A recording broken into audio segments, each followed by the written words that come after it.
What's up, YouTube? Today I'm going to show you how to take your bodybuilding measurements alone. You don't need anybody's help. Check this shit out. It's actually pretty freaking easy. Alright, so basically go ahead and get one of these. They cost about $1 from Fred Meyer, Walmart, whatever, anywhere. I got it from a craft store. It wasn't too far away. So first I'll show you how to do the chest. It's pretty easy. Basically you just kind of bring it up like this to about your armpit. Bring it in, then slowly tighten it, just a little bit. And you're going to notice that this is actually going to start falling down a little bit, so make sure you apply ample pressure to prevent that. Okay, bring it around some more. Alright, what are we at here? Oops, make sure this isn't curling around. Careful, yeah, because this will curl. It might flip over and give you a false reading.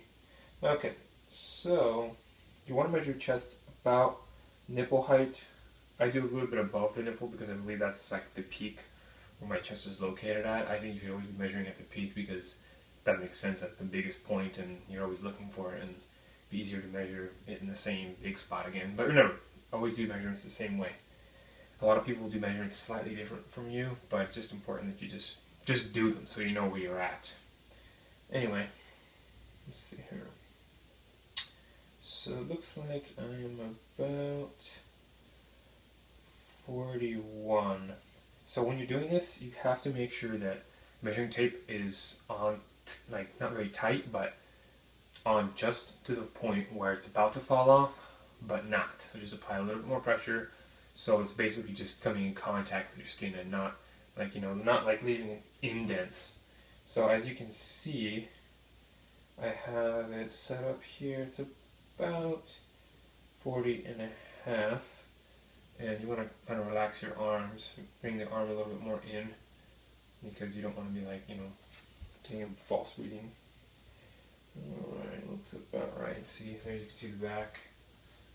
Alright, so that's how you do your chest. Let me show you how to do the waist, what I have to call the stomach. So once again, make sure this is perfectly straight, bring it in. A lot of people want to do it at the belly button, and you can. My personal preference is to do it slightly below the belly button, because that's where I see the most, like, you know, fat. So it makes a lot of sense. And yeah, I know some people are going to say, oh, you're a skinny guy, you don't have much fat. That's true, but everybody has a little bit of fat to some degree.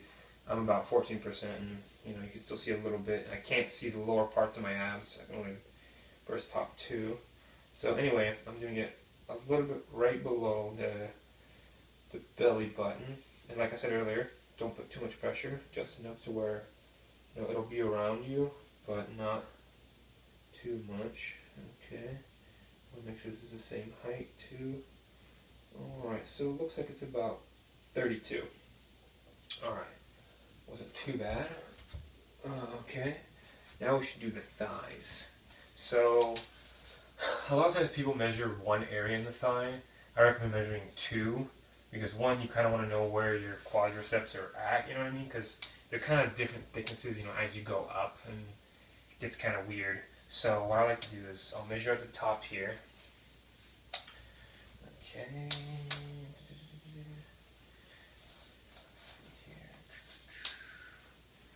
So pretty close, seriously pretty close up to like the crotch area is pretty much the apex of the thickness of the thigh. You really have to go really high. But yeah, it's about 22. So yeah, I mean, I'm not a big guy, I work out, but you know, not everybody can get as big. So okay, 22. And then I do the lower extremity, which is about right here. Okay, that's about, looks like it's about 18.75. Alright, so that's that. Then you gotta do the hips, or better yet, the calves. Or sorry, not the calves, the gluteus. That's what I meant to say. Okay, so you want to make sure you're always doing the thickest point. So right now, I got the measuring tape, and I'm trying to find the thickest point of basically my ass. So I think it's right about here. Find it, And you wrap it around, and it looks like it's about 39.25. So pretty easy. Remember, looking for the thick point. That's basically what I did here. Alright, now the bicep. Bicep's a little bit more annoying because you have to like line it up like this and make sure that the rope's not falling. I like to pinch it in a little bit. Keep your arm holding it. Grab it and then slowly, and make sure the long part's just kind of hanging. Okay, and you want to bring it about at the peak, where you think the peak of your bicep is. So, I think then start to slowly flex. Okay, I'm starting to flex more and more. Now, okay, and slowly like this to reposition. I like to call it the wiggle. Okay, now I'm flexing. I still think I'm not all the way at the peak, so I'm going to just kind of wiggle it a little bit more. Okay, good. There, perfect. Okay. So it looks like I'm about 13.5, 13.75. There we go. And remember, you want to measure both arms. I'm not going to do it in the video because you can do it. But the reason you want to measure both arms is because one arm might be a little bit too big or too small, and you want to make sure that you have a well-balanced physique. That's kind of what the point of working out is. And if you're a bodybuilder, which is kind of what I'm trying to get into, you definitely want to keep track of your measurements, because then you don't know where you're at. And if you don't know where you're at, then how are you tracking your progress? It's just one of the many things you should be tracking in one of your workout books, which is pretty nice to have. Don't forget to have that. Okay, so forearm. You don't really want to flex your forearm too much, because if you do, then the tendon is just going to pop up like this. For me, I happen to have like the tendon pop up a lot more than normal. It's going to give you a faulty reading. You don't want that. So pinch it up against myself. Bring it up to the peak. Remember, we're always doing the peak. See, right here you can see that, I don't know if you could see it in the camera or not, but I believe my peak is right around here. I can see like this little bump. I don't know if you could see that or not, but whatever. So that's how you do that. Very good. Put it around. And looks like that's pretty much how you do it. Okay, I'm going to do it like this actually, because this prevents the tendon from popping out as much. And then I flex a little bit, but I kind of bring the arm out because I don't want the tendon popping out. So about 11.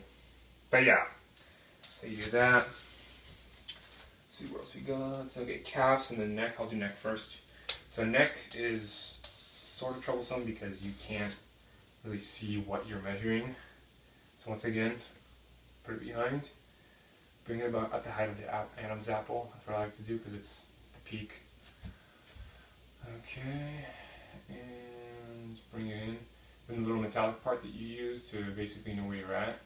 Find it with your left hand, feel it, and then make a little point to where, the measurement's at.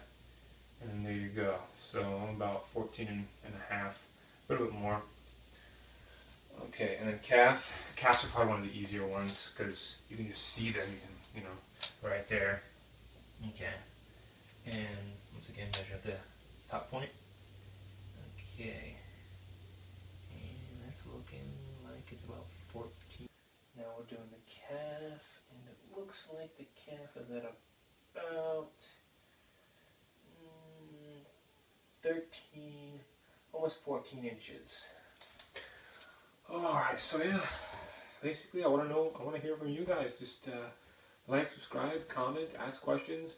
What do you guys want to know about? What do you want to understand? Do you want to know about workout routines? Do you want to know about, what foods to eat to help you, keep the fat off? What is it that you want to know? Let me know.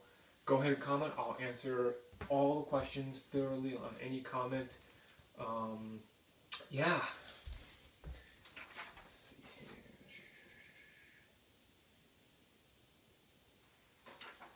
Also, a bonus for you guys. I'm going to do the shoulders. So a good way to do the shoulders, very similar to doing chest. Bring it behind, bring it about shoulder thickness. I think about up to here. I mean, it really takes a lot of looking, so make sure you're actually looking at it.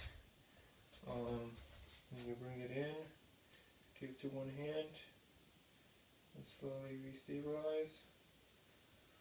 And there you go. Although I might go a little bit lower, loosen the shoulders up a bit. Okay, 47 something. Alright, and that's how you do shoulders. Thanks, guys.